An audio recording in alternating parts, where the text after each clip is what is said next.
कुछ पुण्य तो मैंने अवश्य किए होंगे जो तुम मेरा इतना ध्यान रखती हो तुलसी। आपका नाम भर लेने से पाप पुण्य में बदल जाता है विघ्नहर्ता। वैसे इन पकवानों का स्वाद आपके माता के हाथ के बने मोदकों से भी अधिक उत्तम है श्री गणेश। नहीं तुलसी, माता के बनाए मोदक में उनकी ममता की सुगंध घुली रहती है। उसकी तुलना संसार के किसी पकवान से नहीं की जा सकती। देव, मुझे क्षमा कर दीजिए, मैंने आपको दुखी कर दिया ना? नहीं नहीं, तुम तो मुझे प्रसन्न करती हो। तुम तो मेरी सखी हो ना। तुम्हारे यहां आने से मुझे बहुत अच्छा लगता है तुलसी।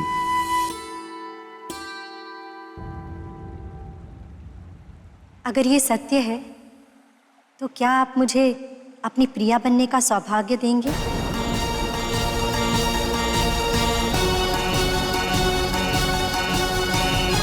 क्या अपनी पत्नी के रूप में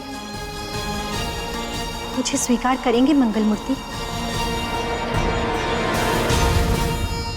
जिस कारण घर और माता पिता का त्याग किया, जिस कारण भैया को दुखी किया, जिस कारण इतना बड़ा संकल्प लिया, मैं विवाह नहीं करूंगा, उसे मैं कैसे स्वीकार कर सकता हूं तुलसी? उत्तम होगा तुम अपना मन मुझसे हटा लो,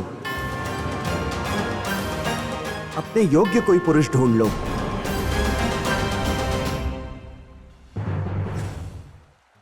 मन तो आप पर आया है श्री गणेश। मेरा मन कोई भंवरा नहीं जो मधु के मुंह में एक फूल से दूसरे फूल पर मंडराता फिरे।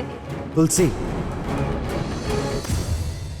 तुम जानती हो कि मैंने विवाह ना करने का संकल्प लिया है। किंतु आपका विवाह अवश्य होगा श्री गणेश, और ये मेरा वचन है, और मेरा वचन कभी असत्य नहीं हो सकता। तो तुम्हें भी प्रथम पूज्य गणपति नहीं, असुरपति मिलेगा। तुम असुर कन्या बनकर जन्म लोगी तुलसी। तुमने बिना कारण मुझे श्राप दिया है, इसका दंड तुम्हें भोगना पड़ेगा। मेरा वचन भी कभी असत्य नहीं होगा।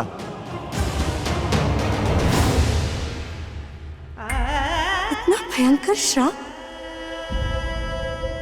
मैं तो आपसे प्रेम मांगने आई थी देव, और आपने मेरी कोमल भावनाओं को कुचल के रख दिया।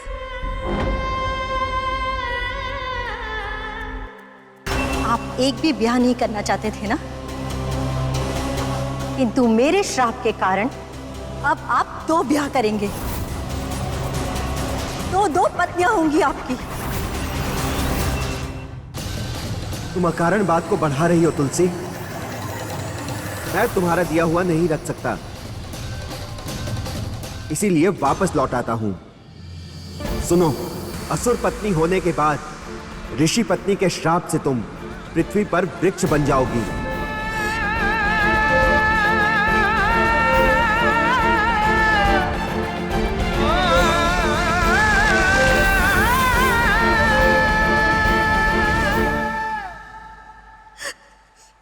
मुझे क्षमा कर दीजिए श्री गणेश, भूल मेरी ही थी। आपको पाने के लोभ में अपनी मर्यादा भूल गई। मुझे दंडित तो होना ही था। अब जो भी दंड देंगे मुझे स्वीकार है। आप सचमुच बहुत दयालु हैं। आपने मुझे मृत्यु दंड नहीं दिया। हो सके तो मुझे क्षमा कर दीजिए देव, मुझे क्षमा कर दीजिए। ठहरो तुलसी, तुम्हें अपनी भूल का आभास हुआ, यह उत्तम है। इससे मेरा भी मन प्रसन्न हुआ।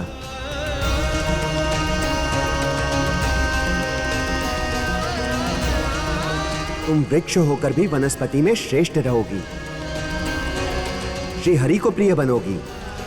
तुम्हारी पत्तियों के बिना देवता नैवेद्य ग्रहण नहीं करेंगे। परंतु मेरे नैवेद्य में तुम्हारा स्थान कभी नहीं रहेगा, क्योंकि तुमने मेरे संकल्प को खंडित किया है। इस कारण तुम मुझसे दूर रहोगी।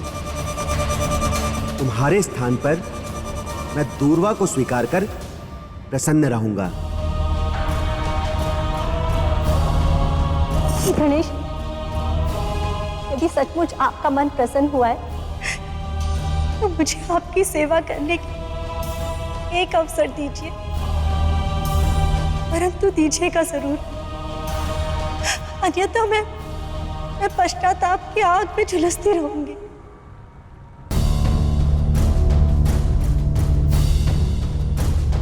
तुलसी, तुम्हें मैंने अपनी सखी बनाया था। जो हुआ वो विधि का निश्चित विधान था,